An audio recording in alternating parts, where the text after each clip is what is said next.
مولانا صاحب جو ہے نا وہ ہماری پالیٹکس کی ایک مستقل حقیقت ہے، اور وہ جب تک زندہ ہیں خدا ان کی عمر دراز کرے، وہ اس ڈیر اسماعیل خان اور پاکستان کی سیاست میں ہمیشہ پرویل کریں گے۔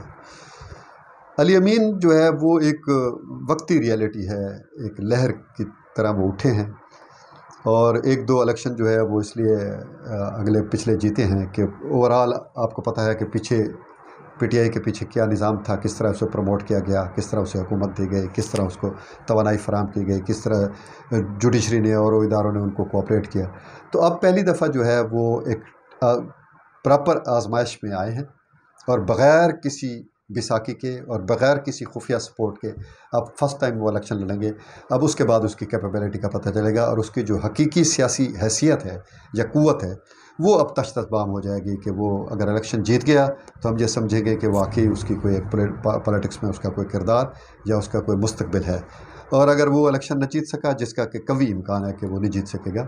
تو پھر ہم یہ سمجھیں گے کہ وہ ایک وقتی ابال تھا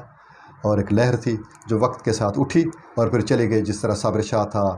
جس طرح ملک صلاح الدین تھا۔ اس قسم کے بہت سے لوگ یہاں پر آئے ہیں، کامیاب بھی ہوئے ہیں، لیکن وہ پھر ایک لمبے عرصے تک ڈیر اسماعیل خان کی سیاست میں پرویل نہیں کر سکے۔